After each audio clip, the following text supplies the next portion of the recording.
공부를 하면서 인터넷도 하면서 가장 궁금한 게 뭐 김정일, 김일성은 어떤 취급을 받고 어떤 평가를 받는지 궁금하니까 인터넷을 그렇게 쳐보는데 북한에서는 전혀 배울 수 없는 내용들이 막 쏟아져 나온단 말이에요. 다 안 좋은 거겠죠. 당연히 독재자니까. 그런 걸 보면서 상당히 큰 혼란에 빠지게 되고 이게 뭐가 맞는 건지 모르게 되고 그러면서 이제 북한 체제를 바라보는 저의 시각이 바뀌게 된 거죠. 안녕하세요. 사이다 시청자, 구독자 여러분. 평양에서 온 김금혁입니다. 반갑습니다. 북한에서는 잘 살았습니다. 최고위층이라고 하잖아요. 뭐 0.1% 상류층. 아마 그런 사람들 부류 안에 들어가 있지 않았나라는 생각이 들고 이것은 뭐 제가 잘나서라기보다는 운이 좋았던 거겠죠. 아버지, 할아버지 덕분에 북한에서 그런 삶을 살지 않았나라고 생각이 듭니다. 평양에서 태어났고 항상 평양을 벗어난 적이 없었고 그리고 평양 외국어 학원과 한국어로 따지면 대원외고라는 수준의 학교와 또 김일성 종합대학교 그리고 또 베이징에 유학까지 마칠 수 있는 그런 기회를 얻을 수 있다는 것은 북한에서는 정말 북한 정권에 최고로 충성하고 또 그 허락된 몇 안 되는 기회이기 때문에 북한에서의 삶은 다른 어떤 탈북민들이 북한에서 겪었던 다양한 인권 침해라든가 뭐 생활난이라든가 식량난이라든가 이런 것과는 조금은 비교가 되는 그리고 어떻게 보면 그분들한테는 좀 죄송스러운 그런 삶을 살았던 것 같습니다. 탈북하게 된 계기는 유학을 나가서부터 제가 북한을 바라보는 저의 어떤 시각이 바뀌면서인데요. 그 전까지는 제가 2010년에 유학을 나갔는데 그 전까지는 뭐 북한 체제에 대해서 뭐 의문을 갖는다든가 잘못됐다라고 생각을 하니까 반감을 갖는다는 그런 생각은 해본 적이 없었고 오히려 유학을 마치고 돌아가면 더 어떻게 승승장구할 수 있을까 뭐 이런 생각만 하고 살았던 사람이거든요. 하지만 유학을 나가서 딱 한 3개월 정도 안 됐던 시점부터 생각이 바뀌기 시작했고 여러 계기가 있었어요. 처음에 공항에 내렸을 때 바로 옆에 있는 대한항공 비행기를 보면서 느꼈던 감정 그런 감정도 사실 북한에 있으면서 한국에 대해서 가르치는 많은 내용들은 한국은 뭐 썩어병든 자본주의라든가 뭐 거지가 득실되는 뭐 가난한 나라라든가 이런 식의 말도 안 되는 허황한 걸 배우게 되는데 물론 그런 것들은 그러니까 북한에서 제가 뭐 한국 드라마 같은 거 보면서 많이 깨지긴 했어요. 한국 드라마가 워낙 잘 나오고 또 그 안에 등장하는 연예인들이 얼마나 예쁩니까? 뭐 송혜교 씨 보면은 뭐 넋이 나가잖아요 사실. 그러다 보니까 뭐 북한에서 가르치는 내용이 다 거짓말이라는 건 그때 좀 느꼈지만 실물로 본 건 그때가 처음이거든요. 대한항공 비행기를 옆에서 그러니까 제가 타고 간 비행기는 고려항공 비행기였는데 대한항공 비행기가 바로 옆 게이트에 있었는데 와 비행기가 저렇게 크구나 그러니까 저렇게 클 수도 있구나라는 걸 처음 느꼈고 그 비행기에서 쏟아져 나오는 한국 관광객들의 행색이라든가 혈색이라든가 이런 거 보면은 사실상 북한에서는 전혀 볼 수 없었던 그 자유로움과 그 자유분방함이 느껴지는 모습이었단 말이죠. 그런 것들을 보면서 사실 비교가 되기 시작했고 특히나 공부를 하면서 인터넷도 하면서 가장 궁금한 게 뭐 김정일, 김일성은 어떤 취급을 받고 어떤 평가를 받는지 궁금하니까 인터넷을 그렇게 쳐보는데 북한에서는 전혀 배울 수 없는 내용들이 막 쏟아져 나온단 말이에요. 다 안 좋은 거겠죠. 당연히 독재자니까. 그런 걸 보면서 상당히 큰 혼란에 빠지게 되고 이게 뭐가 맞는 건지 모르게 되고 그러면서 이제 북한 체제를 바라보는 저의 시각이 바뀌게 된 거죠. 지금까지 북한에 대해서 내가 알고 있던 모든 것들은 사실이 아니었고 북한은 우리가 알고 있었던 그러니까 우리가 배웠던 세상에 불함 없어라 라고 가르치는 그런 북한이 아니라 가장 최악의 인권 탄압국이고 경제 빈국이고 맨날 다른 나라에 가서 식량 구걸하는 경제 빈국이고 또 그 와중에 주민들은 억압하는 독재 국가고 정말 안 좋은 짓은 골라서 다 하고 있는 그런 정말 나쁜 정치 집단이다라는 생각을 갖게 되면서부터 이제 북한 정권에 대한 어떤 충성 뭐 이런 거 싹 날아가고 이걸 좀 어떻게 바꿔봐야겠다라는 생각 이걸 반드시 변화가 필요하다는 생각을 하면서 다양한 여러 가지 활동들을 하다가 결국은 그것이 모두 어떻게 북한 체제 입장에서는 반체제 활동이거든요. 북한 체제에 의문을 갖고 그 의문을 다른 사람들과 공유하고 뭔가 다른 것을 도모하고 이런 것들이 사실 북한 체제 입장에서는 용인될 수 없는 일이었기 때문에 저는 이제 북한 당국의 그 체포를 피해서 2012년에 한국으로 넘어왔습니다. 저희가 그때 했던 것 중에 하나가 같이 마음 맞는 친구들끼리 또래 친구들끼리 뭐 작은 그냥 소규모 모임 하나 만들고 책을 읽는 북클럽 같은 거였어요. 그런 모임을 했던 이유는 외부 세계에서는 우리를 북한 엘리트라고 칭하는데 사실 엘리트라고 부르기에는 너무 아는 게 없는 거예요. 그러니까 뭐 민주주의에 대해서도 무지하고 인권이라든가 뭐 자유라든가 다양한 뭐 선거라든가 이런 북한 체제를 변화시키려고 마음을 먹었는데 어떤 체제로 변화시킬 것인가에 대해서 방향성을 저희가 잡지 못하고 있었기 때문에 처음부터 처음부터 좀 배워봐야겠다는 생각이 들어서 책을 읽기 시작했던 거고, 그게 어떻게 보면은 뭐 정치 결사체라고도 볼 수 있겠죠. 우리가 꿈꿨던 세상은 북한은 아니었기 때문에. 근데 이제 그 멤버 중에 한 명이 불시거문을 당해가지고 이제 책을 회수당하는 일이 있었는데, 그 책이 국가론이었고요. 플라톤의 국가론이었는데, 문제가 됐던 건 두 가지였어요. 일단 국가론이 문제가 됐었고, 뭐 어떤 사람들은 북한에서도 철학 그 국가론은 다 읽는 건 아니냐라고 얘기하는데, 명백히 말씀드리는데 국가론은 북한에서 금서입니다. 금서고, 그리고 읽으면 안 되는 책이면 이게 서양 철학이기 때문에 철학과에서는 읽을 수 있어요.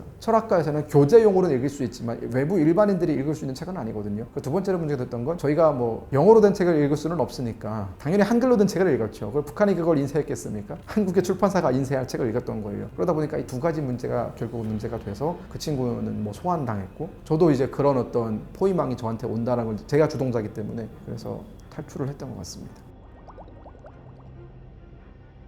저희가 많이 좀 서툴었었어요. 그러니까 막 주도 세밀하게 하지 못했었고, 다양하게 좀 많이 행적을 흘렸던 것 같아요. 뭐 예컨대 저희의 의지를 담은 편지를 써서 보낸다든가, 혹은 뭐 UNHCR이라고 유엔 난민 고등위원회라는 기구가 베이징에 존재하는데, 거기다가도 저희가 이메일 보내고 그랬었거든요. 이메일 보내서 뭐 탈북 여성들의 인권을 보장해달라는 식의 이메일도 보냈었고, 또 김정일 죽은 다음에 저희끼리 뭐 파티도 하고 이랬었는데, 아마 그 금주 기간이거든요. 그때는 술을 마시면 안 되는 기간인데, 유학생들끼리 이렇게 우르르 몰려가서 펍 같은 데 가서 술 마시는 장면을 누가 봤을 수도 있는 것이고, 불과 대사관에서 그렇게 멀리 떨어지지 않은 곳이었기 때문에, 그래서 이거 소환되면 나는 이제 살아남지 못한다.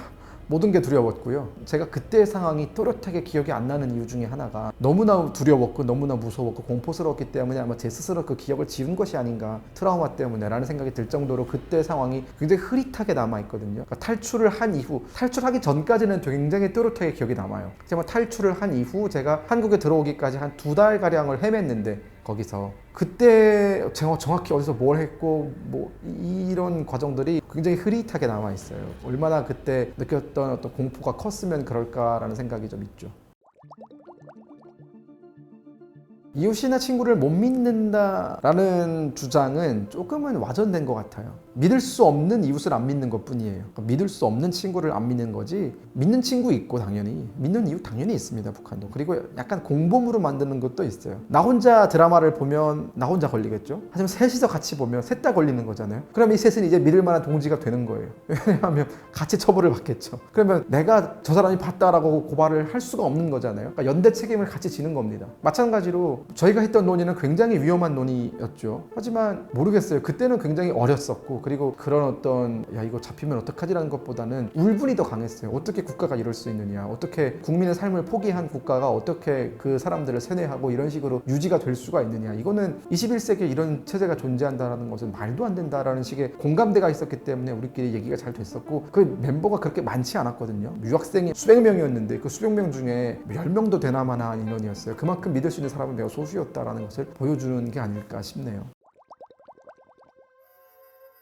뭐 구체적인 탈북 루트를 공개하는 건 국정원과 공개하지 않기로 사인을 했기 때문에 구체적인 루트는 말씀드릴 수 없지만 비행기 타고 넘어왔습니다. 어떤 목사님이 저를 도와주셨어요. 정보기관에 개입한 건 그 나중의 일이고, 그 전까지 그러니까 저와 정보기관을 연결시켜준 사람은 그 한인교회를 운영하시던 목사님이셨는데, 어떻게 믿을 수 있냐라고 질문을 하셨는데, 저한테 믿을 수 있는 사람이 그 사람밖에 없었습니다. 네, 그렇기 때문에 믿고 안 믿고는 선택지에 없었어요. 그냥 믿어야 하는 선택지밖에 없었습니다. 그만큼 상황이 절박했고, 제가 그 목사님을 만나기 전에 도움을 요청했던 많은 사람들이 다 거절을 했었거든요. 그러다 보니까 저한테는 선택지가 없었어요. 그래서 뭐 누구를 저울질하면서 이 사람은 내가 과연 어디까지 믿을 것인가, 이건 없었고, 그냥 약간의 운명을 걸고 도박을 했던 것 같아요. 이 사람을 그냥 믿어야겠다라고 생각을 하고 제 상황을 다 말씀드렸고, 이제 한국으로 가고 싶은데 뭐 브로커라든가 이런 선이 전혀 연결이 되지 않고, 왜냐하면 저는 뭐 한국행을 처음부터 생각을 했던 사람이 아니기 때문에 준비도 전혀 안 되어 있었고, 그래서 이제 뭐 이런 상황을 다 말씀드리고 전적으로 의탁했죠. 한국으로 가는 길을 찾아달라라고.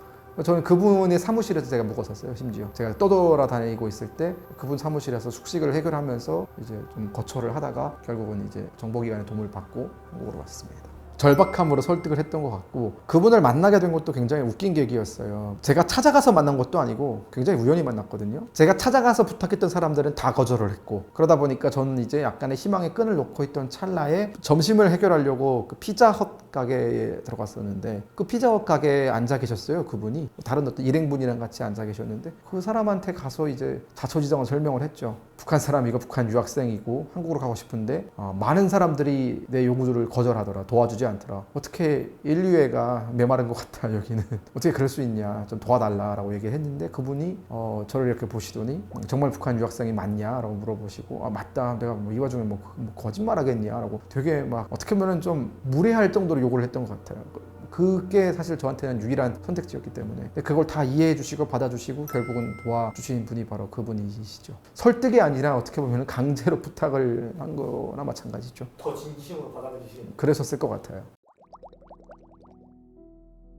가장 먼저 했던 일은 제가 2012년에 왔는데 2012년 9월 달에 하나원에서 나왔거든요. 그리고 2013년 3월 달에 고려대학교를 입학을 했죠. 입학하기 전까지 이제 시간이 남는 시간 동안은 아르바이트를 했습니다. 다양한 아르바이트를 했는데 제일 먼저 했던 아르바이트는 예식장 알바였어요. 결혼식 예식장 뷔페 알바. 또 접시 치우는 일이거든요. 쉽게 말하면. 근데 그건 사실 주말에밖에 할 수 없는 알바예요. 보통 예식은 주말밖에 없으니까. 그러면 그 평일에는 그걸 했었어요. 단역 배우. 그 드라마나 영화 같은 거 찍으면은 길거리 걸어다니는 행인 1, 2 뭐 이런 거 있잖아요. 구체적인 그게 있었는데 오도가 뭐 수도가에서 이렇게 뭐 세수하는 학생 역할 1 뭐 이런 거에 되게 그런 디테일하게 있었는데 그런 거 알바를 했었어요. 한 5분 찍고 가고 막 그런 거였는데 일당이 굉장히 셌어요. 그 알바가 굉장히 쏠쏠했고 그건 평일 주말 할 것 없이 다 있었으니까 그건 이제 시간 날 때마다 인력사무소에 전화해가지고 그런 거 있다라고 알려주면 이제 그런 거 했었고 편의점 알바도 했었고 임상실험 알바도 했었고 여러 가지 다 했습니다. 할 수 있는 건 닥치는 대로 다 했던 것 같아요. 알바계 해병대라고 하죠. 다 했습니다.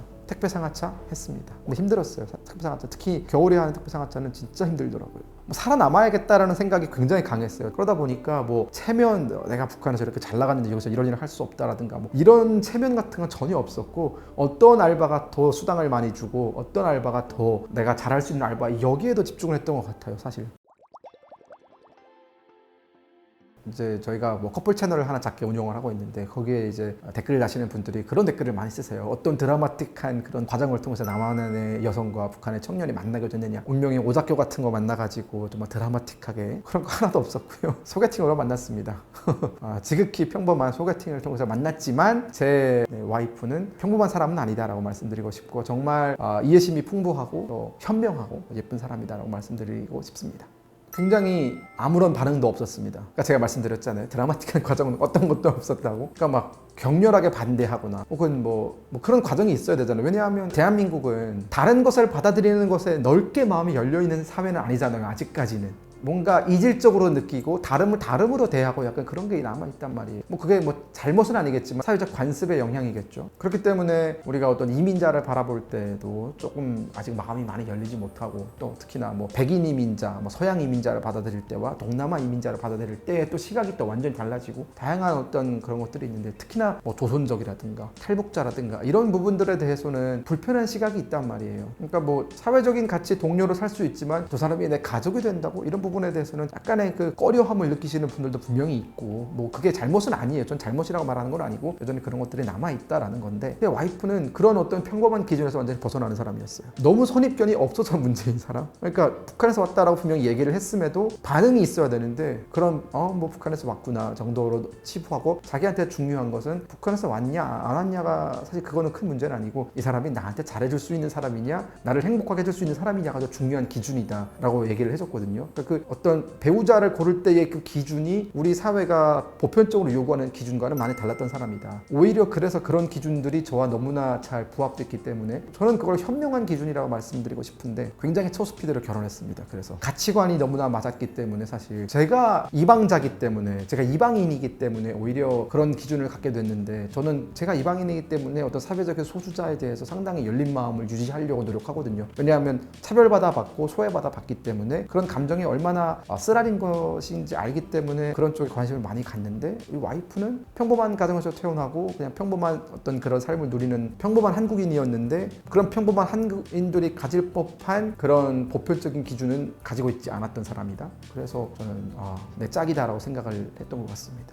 한 번도 반대를 하신 적이 없으세요. 그것도 놀랍죠. 오히려 장모님 같은 저희가 지금 엄청 친하거든요. 그러니까 거의 뭐 친어머니, 친아버지를 넘어서가지고 거의 뭐 엄청 친하게 지내는데 장모님 같은 경우에는 오히려 저의 열렬한 응원자셨고 장인어른 같은 경우에도 아마 제가 가장 믿고 의지할 수 있는 어른 3명을 꼽으라고 하면 그중에 가장 첫 번째로 장인어른을 꼽을 정도로 저를 굉장히 지지해 주시고 한 번도 뭐 반대한다든가 혹은 뭐 내 딸을 어디 뭐 이북 사회에 주나 이런 반응은 전혀 없으셨고 근데 이게 우리 장인 장모만 그런 게 아니라 장인 장모님의 그 외가 실명거로 했는데 와이프의 외가 쪽 사람들이 다 저를 굉장히 똑같은 기준으로 받아주셨어요. 그래서 저희는 한번 가족 행사를 하면은 사람이 좀 많아요. 한 16명씩 모이는데 아무 이질감 없이 잘 어울립니다. 그래서 저는 아주 특별한 그런 가족을 만났다는 생각이 들고 훌륭한 지원군을 얻었다는 생각을 늘 하죠.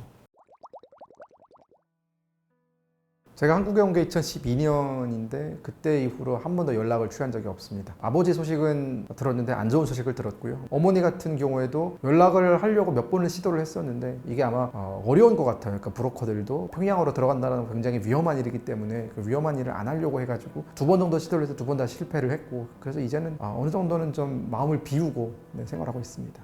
현재는 저는 방송인이고요. 사실 제 직업이 어쩌다 보니 방송인이 됐습니다. 그래서 북한과 관련된 그리고 남북 관계 그리고 뭐 북중 관계 다양한 어떤 동북아시아 외교 관계와 관련된 콘텐츠를 다루는 방송을 하고 있고요. 유튜브 방송도 하고 있고 또 채널 A라든가 이런 공영 방송에서도 패널리스트로 활동을 하고 있습니다. 사이다 시청자 그리고 구독자 여러분 이렇게 불러주셔서 너무나 감사했습니다. 여러분들과 좋은 이야기를 나눌 수 있어서 저한테는 영광스러운 시간이었고요. 다음에 또 뵐 수 있기를 바라겠습니다. 그리고 저의 어떤 그 결혼 생활이 궁금하신 분들은 서울평양 커플 채널로 오시면은 다양한 모습들을 보실 수 있으니까요. 한 번씩 구경 와주시기 바라겠습니다. 감사합니다.